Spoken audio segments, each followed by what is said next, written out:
ठीक है जी, हम परमुटेशन की हमने बात की थी कि यूजुअली परमुटेशन जो है यूजुअली एन अरेंजमेंट है ऑफ नंबर्स और आइटम्स, और इसके साथ इसमें ऑर्डर इम्पॉर्टेंट है कि ऑर्डर का मतलब भी इम्पॉर्टेंट का मतलब ये है कि अगर इसमें ए बी लिखा हुआ है और साथ बी ए लिखा हुआ है तो दोनों दोनों डिफरेंट काउंट होंगे, ए बी और बी ए सेम नहीं होगा इसमें। ऑर्डर इम्पॉर्टेंट का मतलब ये नहीं है कि ऑर्डर जो है वो तरतीब जो है 1 2 3 4 5 6 इस तरह से इम्पोर्टेंस हो। ऑर्डर का मतलब ये है कि जो भी तरतीब आपके पास है वो कोई ना कोई काउंट रखती है, वो इम्पोर्टेंस रखती है यहाँ पे। उसके बाद सेकंड हमारे पास है कम्बिनेशंस हैं। कम्बिनेशंस में हम देखते हैं यूजुअली ये सिलेक्शन, हम जिसमें जो क्वेश्चन में जो वर्ड्स होंगे यूजुअली जो है अरेंजमेंट का वर्ड्स होगा परमुटेशन में, और कम्बिनेशन में सिलेक्शन का वर्ड होगा। यूजुअली से मुराद ये है कि ज़्यादातर ऐसा होता है और ये चेंज भी हो सकता है। और ऑर्डर इज़ नॉट इम्पॉर्टेंट, इसका मतलब है कि ए बी और बी ए इसमें सेम है या 1 2 2 1 जैसे मैं कहूँ कि वो अगर हम तरतीब अगर दे रहे हैं, अरेंज कर रहे हैं, तो वो उसमें तो सेम हो जाएंगे। परमुटेशन से स्टार्ट करते हैं। तो परमुटेशन जो है having n r elements from a set of n. N हमारे पास जो है वो टोटल नंबर्स ऑफ, ये हमारे पास एन है ये टोटल नंबर्स हैं हमारे पास जितने भी टोटल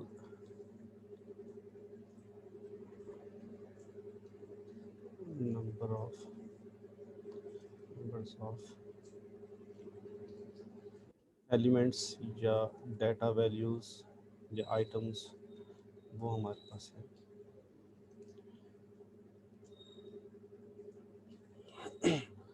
और आर परमुटेशन से जितनी परमुटेशन हमने बनानी है, जितनी अरेंजमेंट्स हमने बनानी है, इसे हम कहते हैं कि नंबर ऑफ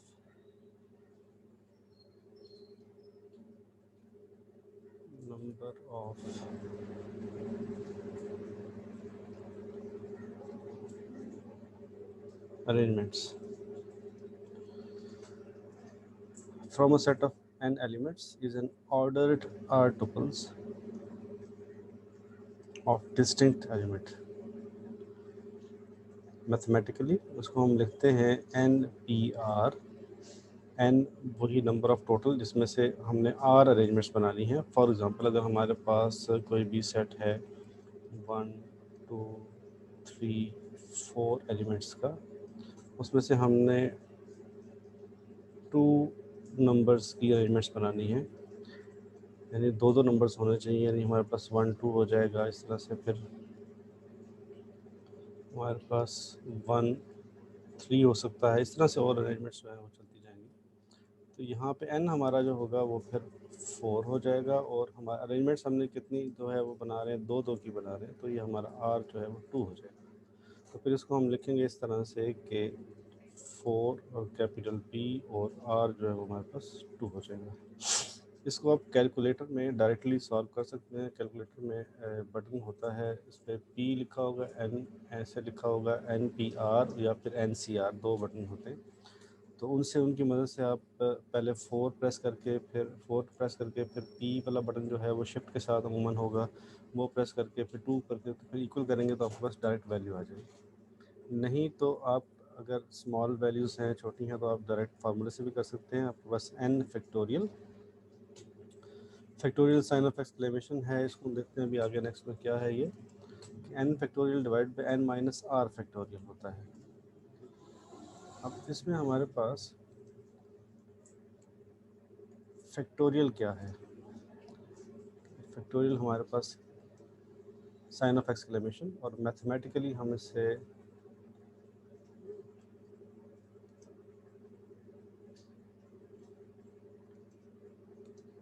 डिफाइन ऐसे करते हैं कि factorial is a mathematical operation in which you multiply this is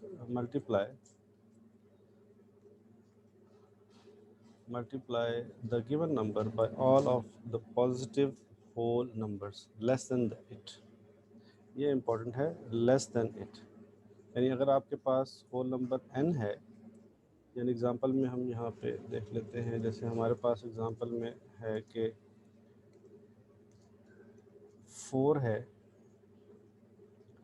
4 factorial, इसका मतलब ये है कि 4 के क्या है, पॉजिटिव होल नंबर से हमने मल्टीप्लाई करना है और ये positive whole number less than 8 यानी उससे लेस होने चाहिए। कहाँ तक जाएंगे हम, 1 तक जाएंगे। 4 फैक्टोरियल है तो ये हो जाएगा 4 multiplied by 3 multiplied by 2 multiplied by 1 और फिर इसको सबको मल्टीप्लाई करके तो ये उसका तो 4 फैक्टोरियल का डायरेक्ट ये उसका आंसर आ गया। 4 फैक्टोरियल ये होता है।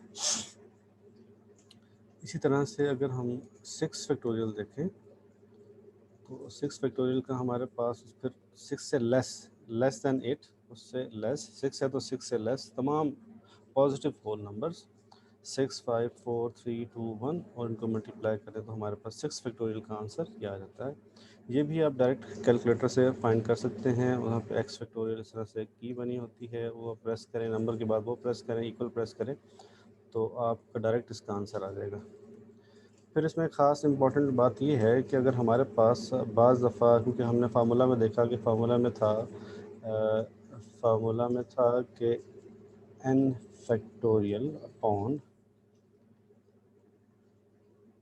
n माइनस r फैक्टोरियल,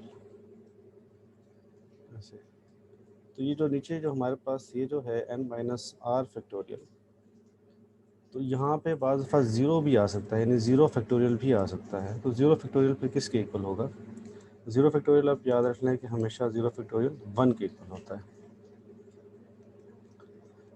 किस तरह से होता है ये आपको देखने की ज़रूरत नहीं है, ये आपकी कोर्स से अवे चीज़ है। अपने ज़ीरो फैक्टोरियल आपने याद रखना है कि वो 1 के इक्वल होता है। यानी जब भी नीचे ऐसे ज़ीरो फैक्टोरियल आ जाए या कहीं भी ज़ीरो फैक्टोरियल लिखा हुआ हो तो उसकी जगह पे आप 1 लिख सकते हैं, वो 1 के इक्वल होगा। तो हमने देखा कि फैक्टोरियल क्या है, मैथमेटिकल ऑपरेशन है जिसमें एक जो भी नंबर जिसका हमें फैक्टोरियल फाइंड करना है उसको मल्टीप्लाई करते हैं पॉजिटिव होल नंबर्स। वो पॉजिटिव होल नंबर्स कौन से होते हैं, लेस दैन इट, उससे छोटे। यानी अगर 4 फैक्टोरियल है तो 4 से लेस नंबर्स कहाँ तक चलेंगे, हम 1 तक जाएंगे। पॉजिटिव है क्योंकि उसके बाद क्या फिर ज़ीरो शुरू हो जाएगा, पॉजिटिव का जिक्र है, ज़ीरो शुरू हो, ज़ीरो फिर -1 तो फिर आगे ये ज़ीरो और ये नेगेटिव नंबर शुरू हो जाएंगे। पॉजिटिव होल नंबर्स हमारे पास सिर्फ 1 तक हम चलेंगे, क्योंकि ज़ीरो से जब मल्टीप्लाई करेंगे तो फिर सारे का सारा ज़ीरो हो जाएगा, तो 1 तक हम चलेंगे। फिर 6 फैक्टोरियल को हमने देखा कि 6 5 4 3 2 1 तक, और फिर वो भी, और लास्ट में इम्पॉर्टेंट चीज़ हमने देखी कि ज़ीरो फैक्टोरियल जहाँ भी आ जाए उसको हम 1 कह सकते हैं कि वो 1 है।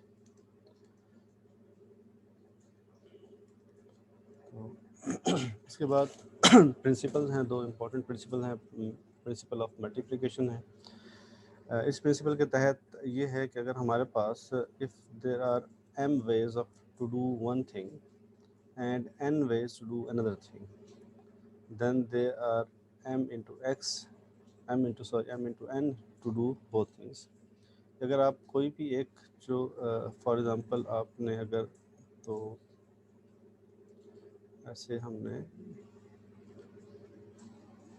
दो बॉक्सेस हैं, उन दो बॉक्सेस को हमने फिल करना है और लेट्स से कि इस बॉक्स को फिल करने के हमारे पास m वेज हैं, m वेज हैं इस बॉक्स को फिल करने के, और इस बॉक्स को फिल करने के हमारे पास n वेज हैं,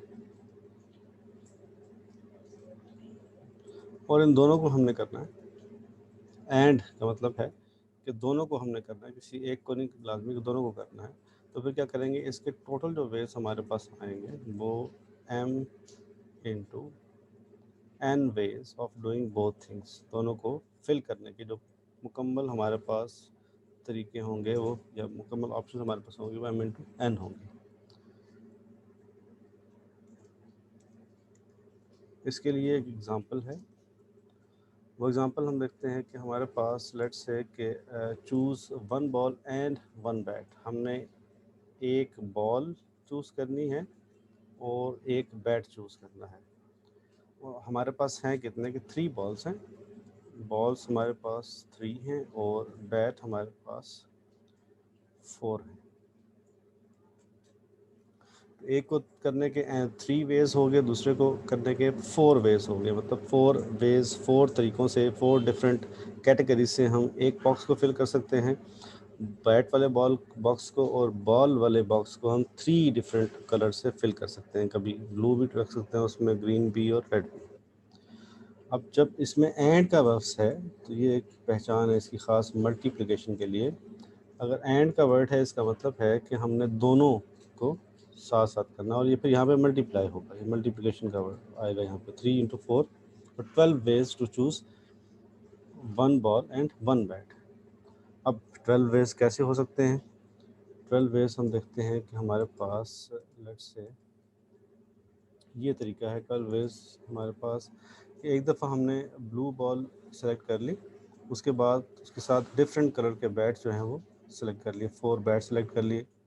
इसी तरह से रेड बॉल ले ली, उसके साथ डिफरेंट कलर्स के बैट ले सकते हैं, ऐसे भी बना सकते हैं। एक हमारे पास ऑप्शन ये हो सकता है, यानी एक अगर हमने फिल करना है तो एक ऑप्शन हमारे पास ये हो सकता है, एक ऑप्शन ये हो सकता है, एक ऑप्शन ये हो सकता है। हमने क्या कर लेना है, एक बैट और एक बॉल चूज़ करनी है। तो हम इस तरह से भी चूज़ कर सकते हैं, इस तरह से भी कर सकते हैं, इस तरह से भी। या फिर अगर हम रेड बॉल ले लें तो फिर हमारे पास रेड बॉल फिक्स कर लें तो उसके हमारे पास फिर 4 बैट्स और की ऑप्शन बच जाती है। 4 कोई सा भी बैट हम उसमें से ले सकते हैं।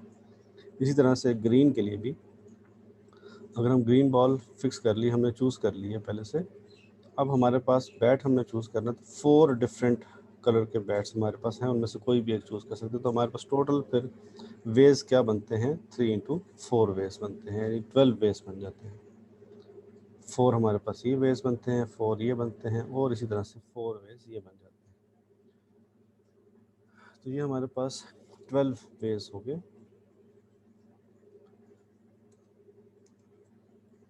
इसी तरह से नेक्स्ट हमारे पास जो है वो एडिशन का प्रिंसिपल है।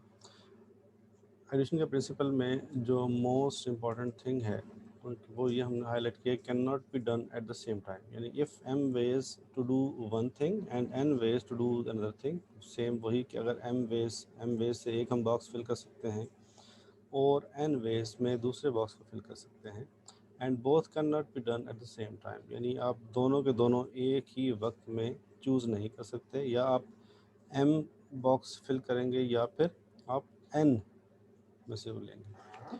यानी आप बैट ले सकते हैं या फिर आप बॉल ले सकते हैं। Then there are m+n ways to choose one of the thing. तो फिर हम उसमें से क्या होगा, m+n वेज होंगे, उनमें से हम कोई भी एक चीज़ चूज़ कर सकते हैं। जैसे हम प्रीवियस एग्जांपल की बात करें